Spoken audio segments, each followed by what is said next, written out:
వచ్చిన అందరికీ గెస్ట్లకి నమస్కారం. వచ్చిన ఉమెన్స్ అందరికీ happy women's day, belated Shivaratri శుభాకాంక్షలు. నేను థ్యాంక్స్ చెప్పుకోవాల్సిన మనుషులు ఎవరంటే ఫస్ట్ లక్ష్మీ మేడం, ఇప్పుడు మన మధ్యలో తులసి మేడం అని చెప్పేసి వాళ్ళిద్దరికీ చెప్పుకోవాలి. బికాజ్ నాకు సర్జరీ అయిన టైంలో మా మమ్మీకి హెల్త్ ఇష్యూస్ ఉన్నాయి. సో నేను తనకు చెప్పలేదు.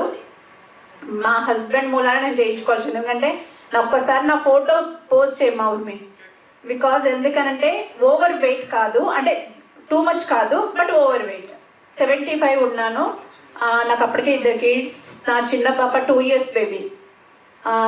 ఫీడింగ్ అది నాకు ఓవర్ పాప ఉన్నప్పుడు కూడా 70 వెయిట్ ఉన్నాను. ఆమె డెలివరీకి పెరుగుతాం కదా 9 months అప్పటికి. సో 73కి వచ్చాను. డెలివరీ అయిపోయాక 70, 68 మధ్యలో షవ్లో అవుతున్నాను. సో నాకు మా మామయ్య గారు జరిగిపోయిన టైంలో stomach pain, completely back bone మీద వెయిట్ పుట్టాన్ అయిపోయి పెయిన్ వచ్చింది. అరౌండ్ ఒక 15 days నాకు ప్రాపర్ నిద్ర లేదు. అక్కడ కార్యక్రమాలన్నీ చూసుకొని ఆ టైమింగ్స్ అవంతా మేడం దగ్గరికి నా అపాయింట్మెంట్ తీసుకొని ఉన్నారు. ఆయన టెన్షన్ ఏంటి అంటే కిడ్నీ స్టోన్, గాల్బ్లాడర్ స్టోన్ వచ్చింది అన్నది మాత్రమే ఆయన idea. Because he's a neuro physician surgeon in US.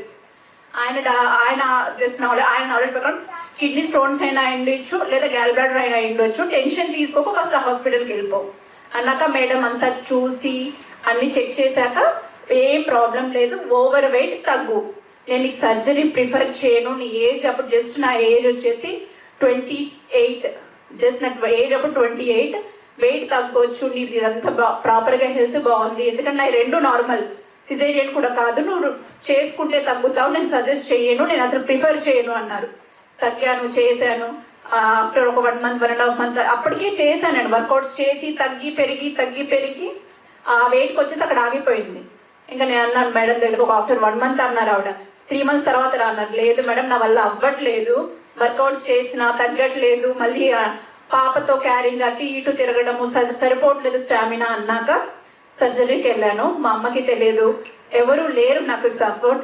ఆ రోజు తులసి మేడం నా దాంట్లో కూడా మేడమే, తులసి మేడమే యాజ్ ఎ ఫ్యామిలీ మెంబర్గా సైన్ చేశారు. ఆ మేడం ఉన్నారు. ఆ టైంలో ఎవరు పేషెంట్ అందరికీ హస్బెండ్ సపోర్ట్ ఉన్నారు, పేరెంట్స్ సపోర్ట్ ఉన్నారు, ఎవరో ఒకరు ఉన్నారు. ఆ టైంలో నాకు ఎవరు సపోర్ట్ లేరు. అంటే మా హస్బెండ్ అక్కడ ఉన్నారు, ఆయన సపోర్ట్, ఆయన లేకపోతే నేను చేయించుకోలేను. బట్ నా పాప ఉంది చూసారా, 2 years బేబీ తను. నా పెద్ద పాప అప్పుడు 7 years కిడ్. వాళ్ళిద్దరూ సపోర్ట్, అమ్మ నేను చెల్లెని చూసుకుంటా, నువ్వు వెళ్ళు.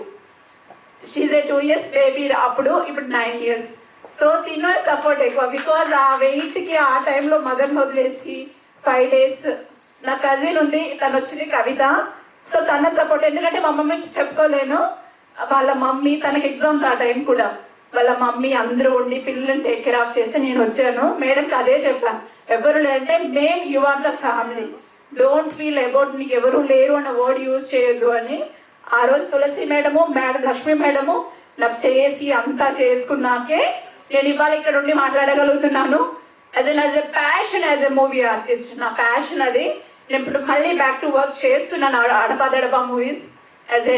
అది కూడా హ్యాపీ అనిపిస్తుంది. ఎందుకంటే ఓవర్ వెయిట్ అయిపోయి తగ్గి ఇది కాకుండా ఇప్పుడు బెస్ట్ మంచివి చేయగలుగుతున్నాను అన్న హ్యాపీనెస్ వేరు ఉంటుంది. Thank you so much. నేను అంతకంటే ఎవ్రీ మీట్ జరిగినప్పుడు కూడా ఎవ్రీ ఇయర్ వస్తాను. యాజ్ 7 years నేను కంటిన్యూస్ వస్తున్నా. మధ్యలో పాండమిక్ 1.5 2 years కండక్ట్ చేయలేదు.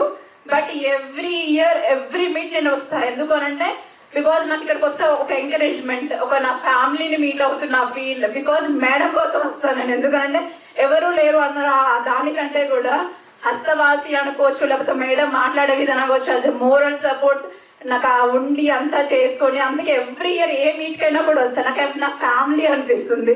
Thank you so much. Thank you everyone. నా కజిన్కి బెస్ట్ థ్యాంక్స్ చెప్పాలి. ఎందుకంటే తను మదర్ అంతా ఉండి పిల్లల్ని టేక్ కేర్ ఆఫ్ చేసి డిశ్చార్జ్కి మళ్ళీ తను వచ్చింది. డిశ్చార్జ్కి వచ్చి 1 month ఉండి టేక్ కేర్ ఆఫ్ చేసి ఇవన్నీ. Thank you so much one and all. Thank you Urmi and thank you Deepika. Because వాళ్ళే ఉన్నారు ఆ టైంకి కూడా నాకు. వాళ్ళు వచ్చి మేడం వచ్చి మార్నింగ్ ఈవినింగ్ చూడడము, అసలు వీళ్ళు వచ్చేసి అన్ని మాకు కనుక్కోవడము. ఎందుకంటే ఎవరు లేరు, ఒంటరిగా ఉన్న ఫీల్ ఉండకూడదని తులసి మేడం వచ్చి 1 గంట మాట్లాడి టెన్షన్ తీసుకోకు, అన్ని టేక్ కేర్ ఆఫ్, ఏం కాదు అని. But thank you so much. Tulasi madam ఇక్కడ లేరు, ఆవిడ ఎక్కడున్నా ఆవిడ బ్లెస్సింగ్స్ నాకు ఉంటాయని మనస్ఫూర్తిగా కోరుకుంటాను. Thank you so much.